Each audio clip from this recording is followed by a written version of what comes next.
Good morning, Hojo staff, students, and families. Ya'ate Abena, we're ready to start our day. So everybody, please rise. Place your right hand over your heart. Our eyes are on the flag. Our voices are off. Our bodies are still. I pledge allegiance to the flag of the United States of America and to the republic for which it stands, one nation, under God, indivisible, with liberty and justice for all. We, the people of the United States, in order to form a more perfect union, establish justice, ensure domestic tranquility, provide for the common defense, promote the general welfare, and secure the blessings of liberty to ourselves and our posterity, do ordain and establish this Constitution for the United States of America. Good morning, everyone. Today is Friday, February 5th. Happy Friday to you. And we have our music to start off with from Mrs. Neff. Do you remember? This has been played all week, so hopefully you remember the composer and the name of the piece.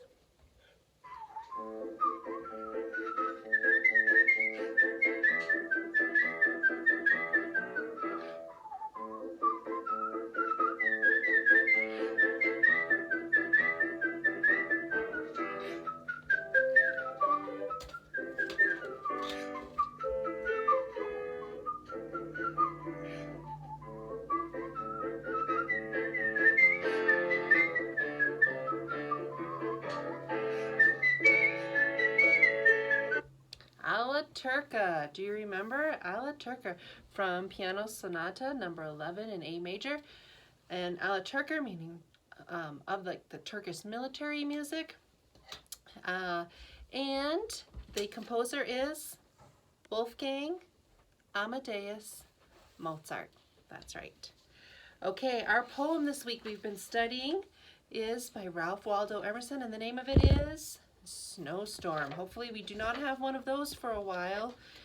And we talked about how Ralph Waldo Emerson personifies the storm, right? Gives it human qualities, like it has hands, it's a builder. He says it can work with masonry, so it's like building with stone or brick. And the quarry is an unknown quarry. Where did he get all those building materials? From the sky somewhere that we can't see. But when the snow falls, it hides everything. And he talks about that it builds without being worried about proportion. It hides things. Like we said yesterday, if you're walking along and you take a step, you could go whoop way down into the snow because you couldn't see that it hides certain things. And then we talked about some vocabulary. One word we didn't talk about yesterday, and I was reading the poem, I thought, oh, bastions. So a bastion is when you have a building and it has sort of a corner, and so if there is a fort that they can defend that building on all sides by having this triangular bastion in the front or the sides of it. And so you ever see that happen with the snow, how it makes these around everything. It kind of piles up. Maybe the wind blows it, and so it creates these bastions around all of the different things, trees and the gate and doorways. And we talked about we read a tapering turret. We didn't talk about that. So he talks about on top of a gate, how it makes this tall, almost like a tower, a snow tower. It might be covering something, or it might just have been wind blown and it creates this tower. And then when it's all said and done, it sort of just disappears and it leaves behind its artwork and its architecture. It sort of redesigns everything in front of it. Don't you think that's true when you look out after a snowstorm? Things don't quite look like, you can tell there's something there and you know it's there, but it doesn't quite look like the same form because of the way the snow has gone around it. So, The Snowstorm by Ralph Waldo Emerson. Announced by all the trumpets of the sky, arrives the snow, and driving over the fields seems nowhere to alight. The whited air hides hills and woods, the river and the heaven, and veils the farmhouse at the garden's end. The sled and travelers stopped. The courier's feet delayed. All friends shut out. The housemates sit around a radiant fireplace, enclosed in a tumultuous privacy of storm. Come see the north wind's masonry, out of an unseen quarry evermore. Furnished with tile, the fierce artificer curves his white bastions with projected roof round every windward stake, or tree, or door. Speeding, the myriad-handed, his wild work so fanciful, so savage, naught cares he for number or proportion. Mockingly, on coop or kennel, he hangs parry and wreaths. A swan-like form invests the hidden thorn, fills up the farmer's lane from wall to wall. Maugre the farmer sighs, and at the gate a tapering turret overtops the work. And when his hours are numbered, and the world is all his own, retiring, as he were not, leaves, when the sun appears, astonished art, to mimic in slow structures, stone by stone, built in an age, the mad wind's night work, the frolic architecture of the snow. The Snowstorm by Ralph Waldo Emerson. Okay, now for art. Who is our artist this week? Frederick Edwin Church, that's right. And we looked at he's an American artist, but he painted all around the world. And so this is the Andes Mountains in South America. Remember this one? With the people walking over here. There's so many details. You could tell the species of all the different plants that he has there. And then icebergs. Remember all the colors of an iceberg. And down here where we have the shipwreck, where he lets people know that this is dangerous. This is dangerous business. Nature is very powerful. Cotopaxi, right? We did this one yesterday.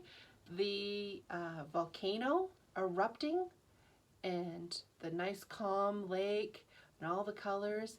And down in the corner, somebody walking their llama. All right, the one today is something that's a familiar structure because we've studied it when we've looked at architecture. And he painted it in 1871. And it's the Parthenon. Do you remember the Parthenon that we showed you the picture of that's in Greece? And Frederick Edwin Church painted the Parthenon, and he believed it to be the finest specimen of architecture in the world, even though it had been thousands of years since it had been built. And I'm going to show it to you. And this is a painting, not a photograph. This is a painting. Isn't that amazing? And you can see it's all in the light, and down here there's this big shadow. And you can barely see it, but there's a man in the shadow. So we can see that the man is teeny, teeny, tiny in comparison to this huge structure. And the shadow might be just to show you, to emphasize the structure, or it might be to talk about how now this civilization has gone on in the past, but we're still living in the shadow of it. Because lots of our architecture, remember we looked at the White House, the Supreme Court, lots of the Lincoln Memorial, all kind of look like, have these same elements, these same architectural style that we've carried on. And that's called a classical style because it's the start of Western civilization in Greece.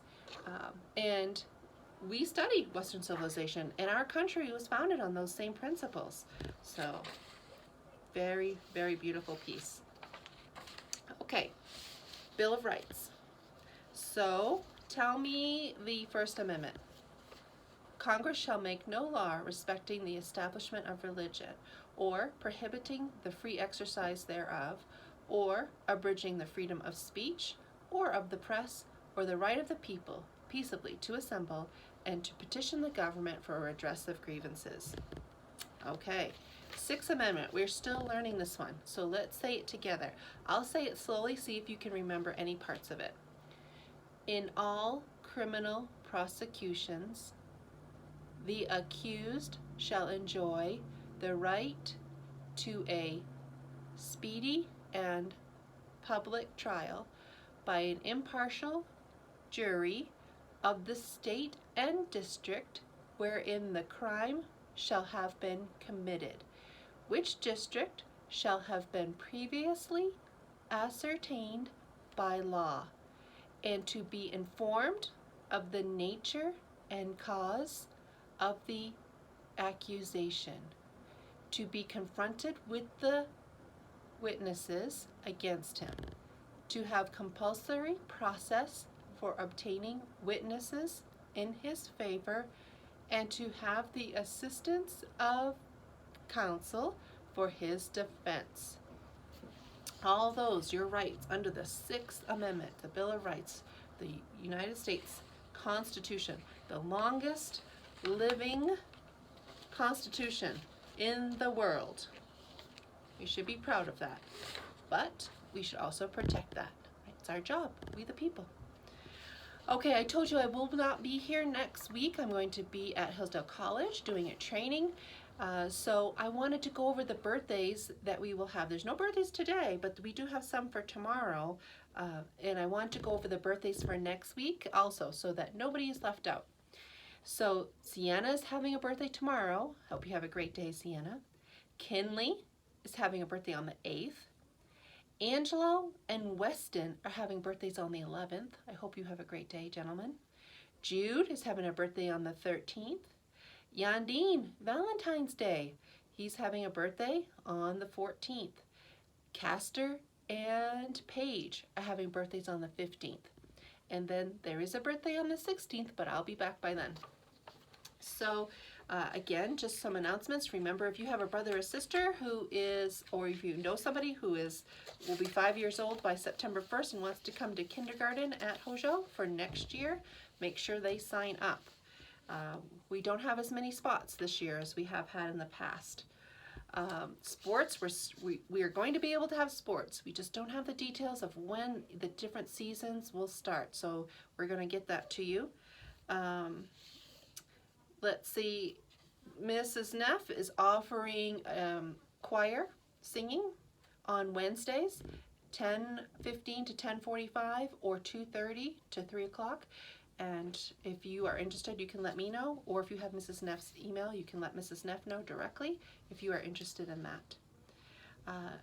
No other announcements, so let's do our student pledge.